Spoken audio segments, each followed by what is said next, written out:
तुका म्हणे जन्माल्याचे सार विठ्ठलची एक देखलिया विठ्ठलची एक देखलिया हो विठ्ठलची एक देखलिया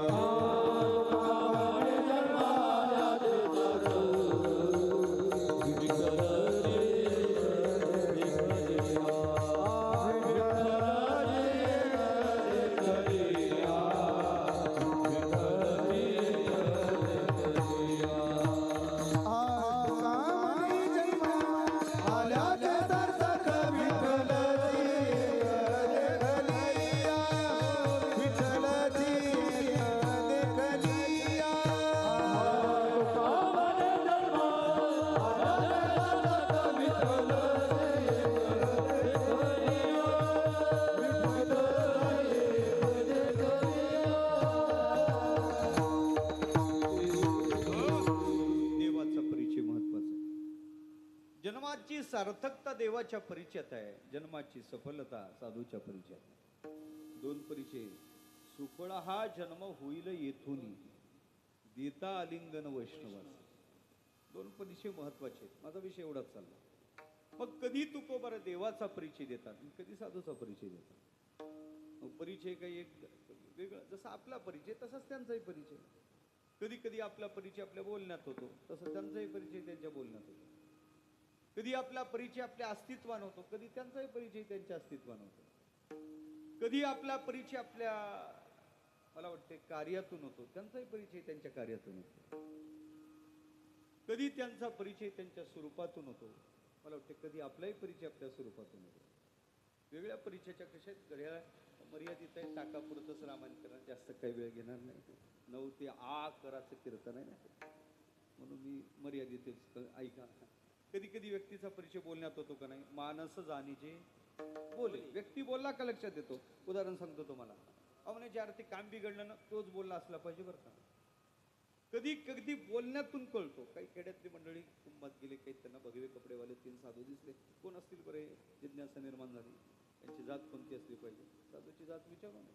जातीनं पूछे साधू की पूछली जे ज्ञान, त्यांची जात कोणती असेल. जिज्ञासा निर्माण झाली. म्हणजे डायरेक्ट कसं विचारतं महाराज तुमची जात कोणती आहे. म्हणजे असं करू त्यांना बोलकं करू. बोलले म्हणजे प्रगट होतील ते, त्यांची जात लक्षात येईल. तर साधूला काय बोलावं, आकडा कोणता लागेल हे नाही विचारायचं साधूला. साधूला विचारावं, महाराज माझा उद्धार होईल का हो, देव माझ्यावर कृपा करील का, असं तुम्ही मला संतांनी सांगितलं पाहिजे. माझं चित्त समाधान केलं पाहिजे. साधूकडे ही विचारणा केली पाहिजे. पहिल्या साधूकडे हात जोडले, भगवान आम्ही संसारी जीवा उद्धाराची अपेक्षा आहे, त्या उद्धाराचं साधन सांगाल का. त्या पहिल्या साधन, ऐक बाबा साधन सांगतो, साधन कर, उद्धार निश्चित आहे. म्हणजे काय, राम नाम लड्डू हे गोपाल नाम घी, हरिको नाम मिश्री घोर घोर करपी. आणि रामाचं नाव लाडू आहे, गोपालाचं नाव तूप आहे, हरीचं नाव मिश्री आहे. याचं मिश्रण करणे, याची घोड भरत जा. उपदेश नामाचा केला, पण माध्यम भोजनाचं निवडलं. भोजन काय आमटी भाकरीचं घेतलं नाही. तूप काय साखर काय, कोणाला आवडते तूप पण साखर. लक्षात आला, हा ब्राह्मण कुलोत्पन्न असला पाहिजे बरं का. दुसऱ्या गडाले हात जोडले, बघून काही संसार आम्हाला काही उद्धाराचं साधन सांगाल का. त्या दुसऱ्याने सांगलं, ऐक राम नाम का खडग बना कर कृष्ण कटार बांधलिया, हरी नाम की ढाल बना कर यम का फंदा काटलिया. राम नाम खडग आहे, कृष्ण कटार आहे, हरिनामाची ढाल आहे. आणि त्या नियमाचं बंधन तोडून टाका. उपदेश नामाचाच केला, पण माध्यम शस्त्राचं निवडलं. लक्षात आला, हा क्षेत्रीय कुलोत्पन्न असला.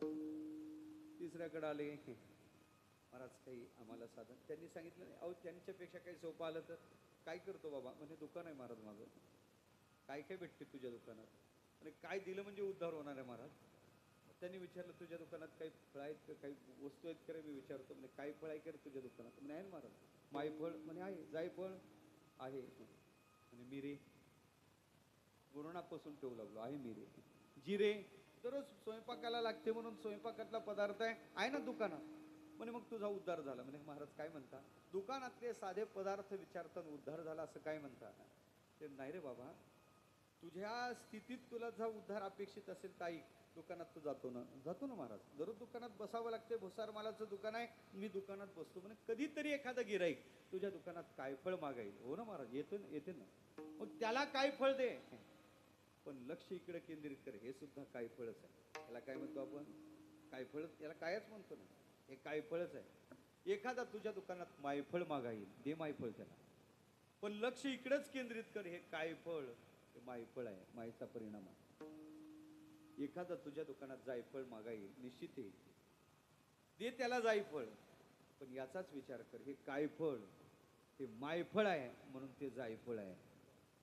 म्हणून तुझं जे मिरे मिरे मिरे जे चाललं ना, मी करतो म्हणून, मी आहे म्हणून, हे तुझं मी रे जे चाललं, एकदा जिरे.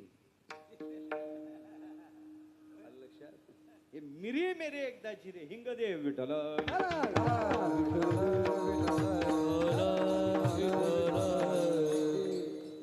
एकदा अहंकार गेला रे गेला का तुकोपर्यंत देव झालाच.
अहंकार गेला तुका मनी देव झाला. माझा विषय चालला व्यवहाराच्या माध्यमात उपदेश केला. वैश्य कुलोत्पन्न साधू असला पाहिजे. व्यक्ती बोलला का लक्षात येतो, साधू बोलला का लक्षात येतो. साधू बोलण्यातून कळतो कसे बोलतात संत. मधुरा वाणी उठी तुका म्हणे वाव पोटी, हो आली मुखा वाटे, बस बस अमृतासारखं बोलतात. मुखी अमृताची वाणी, मुखी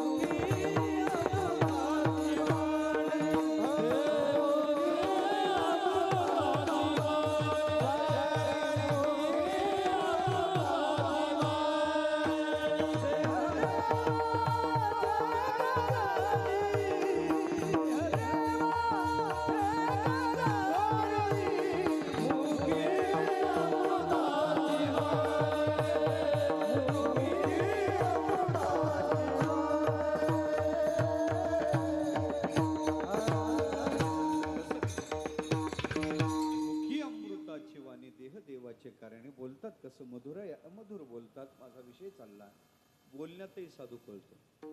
कधी कधी आपला परिचय आपल्या अस्तित्वानं होतो. मागं कोरोना आला होता का तुमच्याकडे? कोरोना आला होता ना? चांगला होता ना कोरोना? नव्हता? माझं मत आहे बाबा, काही गोष्टी चांगल्या शिकवल्या कोरोनाने. पहिली चांगली गोष्ट कोरोनाने शिकवली, आपुले कोणीच. बरोबर आहे ना? बरोबर आहे ना? दुसऱ्यात जाऊ दे, आप भीती. माझं सांगतो तुम्हाला. नेमकं कोरोना आला, मी गावाच्या दिशेने कीर्तनाला गेलो. 22 मार्च, आता 6 वर्ष बरोबर झाले. 22 मार्चला गावाच्या दिशेने कीर्तन. अख्खं गाव भाऊकीचा फोन केला, हॅलो लॉकडाऊन झाला, आळंदीला जाणं शक्य नाही, गावाकडे येतो. रात्री गावात मीटिंग बसली. त्यांनी मला फोन केला, म्हणे महाराज तुम्हाला एकच विनंती आहे, तुम्ही गावात येऊ नका. आमचे महाराज म्हणणारं गाव. महाराज तुम्ही गावात येऊ नका, तुमची व्यवस्था आम्ही शेतात आंब्याखाली केली. कधी? जिवंतपणी. तेव्हापासून मला एका वाक्याचा अर्थ लक्षात आला, आमची माती. काय पुढं? आमचीच माणसं, दुसरे कोणीच नाही. कोरोना वाईट नव्हता. आणखीन कोरोनाने दुसरी एक चांगली गोष्ट शिकवली, कमी लोकात लग्न होऊ शकते. नवरीच्या बापाचं दिवाळ न काढता लग्न होऊ शकते. कारण कोरोनातल्या लग्नात वरमाय रुसत नव्हती. त्याला सांगलं, रुसण्यात का वेळ घातला आणि तिकून का गाडी आली तर क्वारंटाईन तुलाच करून देतो. वाईट नव्हता देवा कोरोना. ते कोरोनातलं लग्न सुशिक्षित बेकार लग्न जुळतच नव्हतं, इकून तिकून जुळवलं. पण नवरीच्या बापाने सांगलं, काही हरकत नाही, पोरगी देतो, पण एकही म्हातारं लग्नाला आणायचं नाही. दुसरीला आठवा, दुसरीला. म्हाताऱ्या माणसावर होती, सरकारनं म्हाताऱ्याला गाड्या बंद केल्या होत्या. एकही म्हातारं जमायचं नाही. याला वाटलं जुळतच नाही, आनंद वाटला.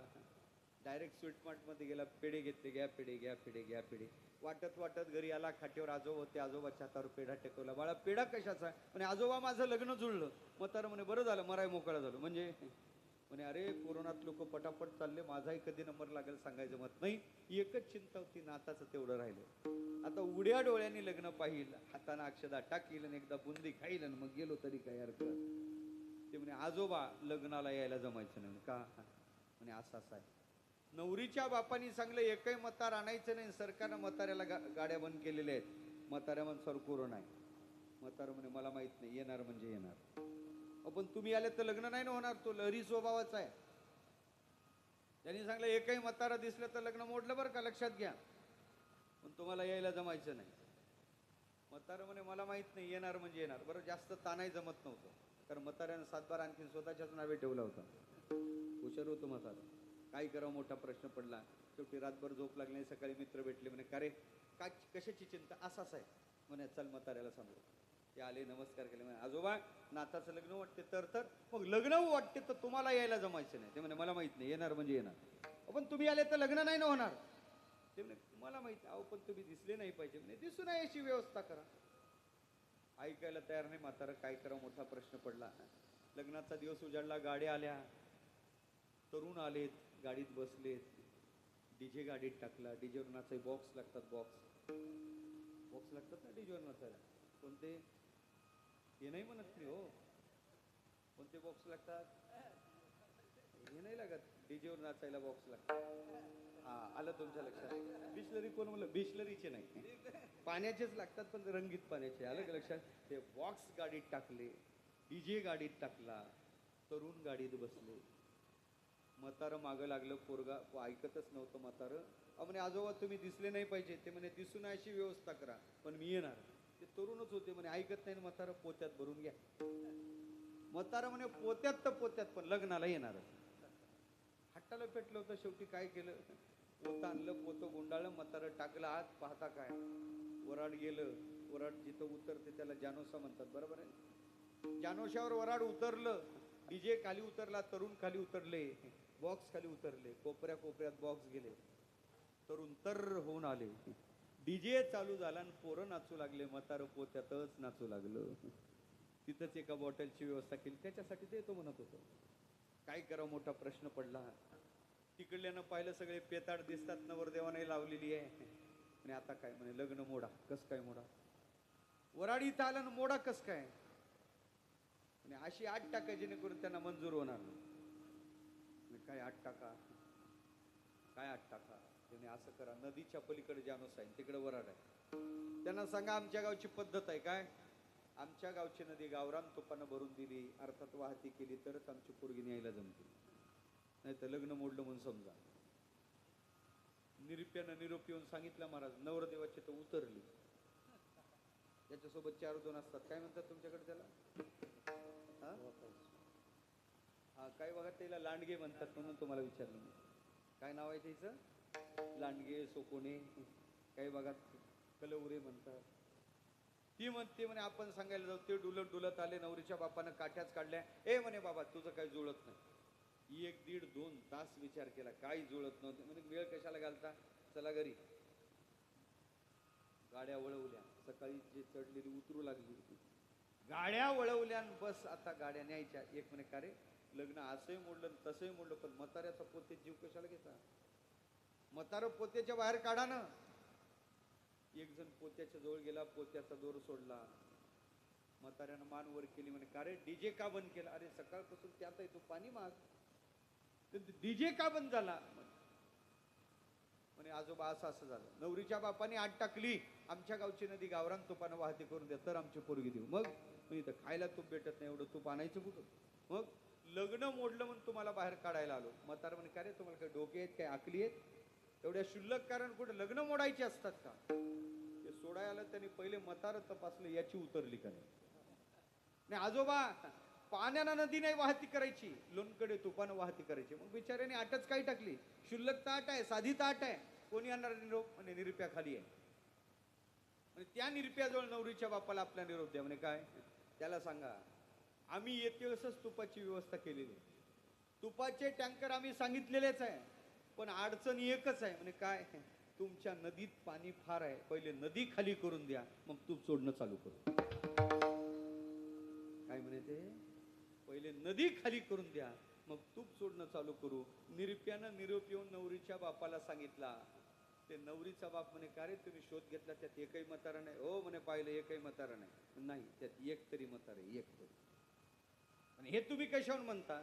त्यानं उत्तर दिलं म्हणे उन्हानं पिकले त्याची बुद्धी एवढी चालत नाही, अनुभवानंच पिकलेला पाहिजे. मग शोध घेतला तर म्हातारं सापडलं. कुठं सापडलं? झोपले का तुम्ही? मग पोत्यात. मला ऐका ऐका, माझा विषय चालला. म्हाताऱ्याचा शोध लागला कशानं? त्याच्या अस्तित्वानं. तसा साधूचाही शोध त्याच्या अस्तित्वानं लागतो. हो, साधू इथे आहे कशाहून? जिथं पुण्याचं पीक येते आणि पापाचा नाश होतो, समजायचं तेथे वसती हरीचे दास. तिथं निश्चित हरीचे दास आहेत. जिथं पुण्याचं पीक आलं आणि पापाचा नाश झाला, जेथे वसती हरीचे दास, पुण्य पिके पापा नाश. मला वाटते अस्तित्वाचा परिचय विठ्ठल.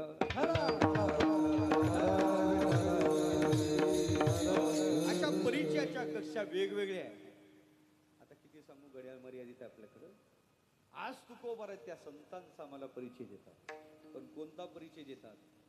साधा परिचय देत नाही, वास्तव परिचय देतात, स्वरूपगत परिचय देतात. कोण आहे ते संत? यांचा वास्तव परिचय काय? कोण आहे ते? यांचा वास्तव परिचय काय? यांचं वास्तव स्वरूप काय? तेच महाराज अभंगाच्या देव ते संत, देव ते संत